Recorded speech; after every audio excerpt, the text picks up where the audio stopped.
La solitude. Comment faire pour...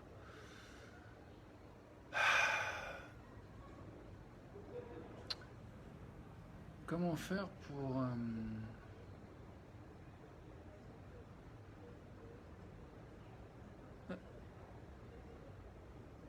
révéler ou permettre que soit révélé le cadeau qui est derrière elle. Je sais que j'ai longtemps et souvent lutté contre ce sentiment de solitude. J'ai essayé plein de choses différentes. Le cacher, faire semblant que ça soit pas là. Euh, et puis aussi j'ai beaucoup fait me raconter des histoires qui viennent valider en fait que je sois seul, en mettant par exemple des disques qui vont dévaloriser, dénigrer qui je suis, d'écrire une image de moi qui fait que non seulement ça renforce la solitude, mais ça vient comme l'expliquer. Donc il y a comme quelque chose, qui est un mécanisme qui parfois en moi a pu chercher à soulager le sentiment en l'expliquant. Et la prise de conscience que je fais aujourd'hui plus que jamais, euh, c'est que derrière cette solitude, bah, il y a un besoin de connexion, de proximité, de se sentir nourri, de sentir de la chaleur humaine, de se sentir aimé, de se sentir apprécié.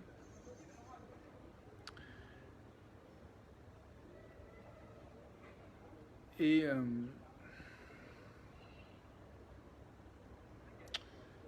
je me demande comment je me sens maintenant que je t'ai dit tout ça en fait.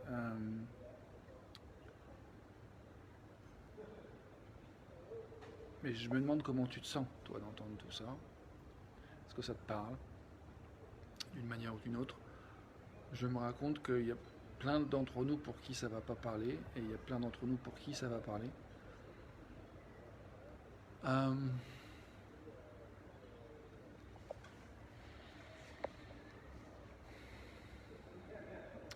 ce que je constate, c'est qu'il y a à la fois une forme de tristesse, de deuil, de prendre conscience en fait de plein de stratégies que j'ai pu expérimenter, qu'on a pu expérimenter nous autres êtres humains, qui marchent pas du tout en fait pour répondre à cette solitude, pour répondre en fait aux besoins qui sont derrière cette solitude, de proximité, d'échange, de co-création, de quelque chose qui nourrit, qui satisfasse, qui fait du bien, qui permettent de se voir beau, belle, intéressant, contribuer à du vivre ensemble, du mieux vivre ensemble. Parfois, ces besoins sont complètement masqués, on passe à côté de ces appels en fait. Parfois, nos appels à l'aide passent inaperçus de nous-mêmes ou même des autres. Je pense à ceux qui tentent de se suicider. Mais il y a plein de formes de suicide en fait. Moi, je vois encore, il y a quelques heures, en fait, en marchant dans les rues de Paris, j'ai vu que je me suis senti très seul, en fait. Et en grande souffrance à voir des personnes que je trouvais charmantes à regarder. Et et en fait, les stratégies que j'avais pour entrer en connexion que j'ai pu avoir par le passé ne sont pas des choses qui actuellement sont des choses auxquelles j'ai accès. Donc, je me suis senti démuni, c'est-à-dire que c'est comme si les anciens modes de fonctionnement que j'avais, là, n'étaient plus adaptés à ce que je suis devenu, à ce que je veux. Et j'ai eu un moment assez difficile pour clarifier. Je suis passé par l'écrit pour clarifier euh, qu'est-ce qui se jouait pour moi en fait. Donc c'était important pour moi de faire de la place pour mes émotions, mais aussi d'aller un peu plus loin, c'est-à-dire de regarder derrière ces émotions, ces ressentis, quels étaient les besoins, les aspirations profondes qui étaient en jeu. Et c'est là que j'ai identifié tout ce que j'ai nommé tout à l'heure, comme le besoin de proximité, de connexion, de co-création. Et quand il y a ce mécanisme qui s'est mis en place de je suis moche, j'ai rien à raconter, je suis nul. Là, dans ces cas-là, ce n'est plus possible en fait. Il y a quelque chose qui bloque la capacité à aller vers la satisfaction ou la rencontre des aspirations profondes et de les adresser de façon pertinente. Donc il y a quelque chose de tragique en fait.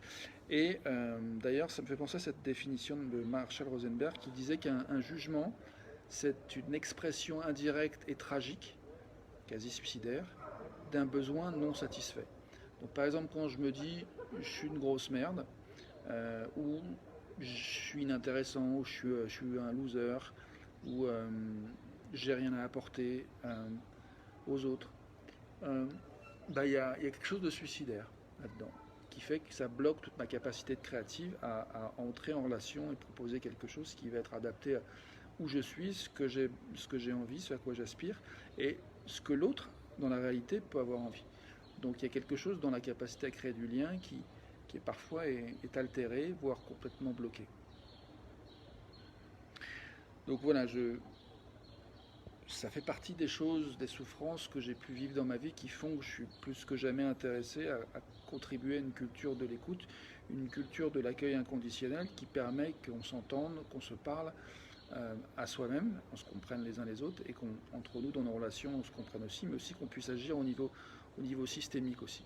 Pouvoir réfléchir qu'est-ce qui, au niveau collectif, marche vraiment. Et je pense qu'on est vraiment dans une époque comme toujours en fait, chaque instant de l'histoire de l'humanité, toujours nouveau et l'occasion de créer quelque chose de nouveau. C'est comme ça que je le vois en tout cas. Et du coup, j'œuvre à ça et je cherche des alliés, je cherche des partenaires de dialogue, des gens qui ont des collègues, des amis, des gens qui ont envie d'aller regarder vraiment au fond de soi en fait, ce qui est là, en fait, ce qui veut s'exprimer, ce qui veut se dire, et qui parfois, pour mille et une raisons, des injonctions intégrées, des programmations diverses, des pensées, des croyances qu'on a intégrées comme vraies, on se retrouve limité, empêché, frustré, bridé, et, souvent en grande souffrance aussi, par conséquence.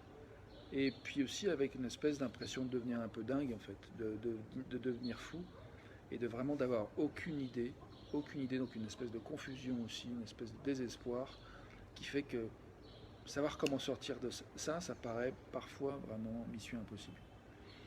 Et,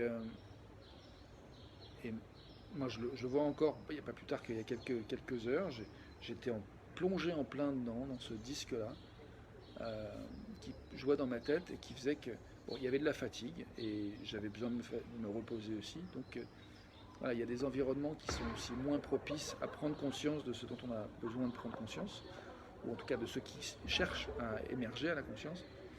Et donc c'est intéressant aussi d'être conscient de notre environnement et ensemble de contribuer à améliorer notre environnement. Je me sens content de t'avoir partagé tout ça. Je suis curieux de savoir si tu as envie de...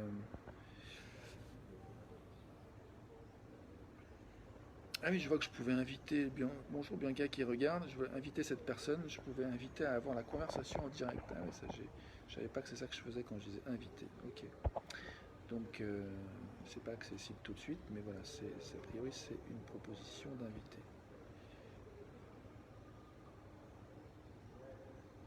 Ah si, voilà, d'accord, l'invitation est faite. Impossible de montrer à Bianca la caméra. En tout cas, j'ai de la gratitude, j'apprécie vraiment cette prise de conscience. Je crois que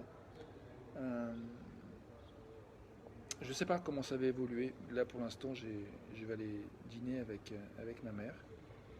Et puis, je vous laisse avec cette vue parisienne. Voilà. Quelques instants de silence, juste pour accueillir comment on se sent, faire de la place au ressenti maintenant.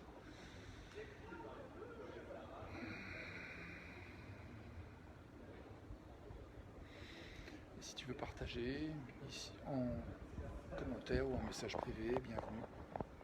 Je te te souhaite une belle soirée, une belle nuit, une belle journée, une belle vie. Au plaisir de se parler.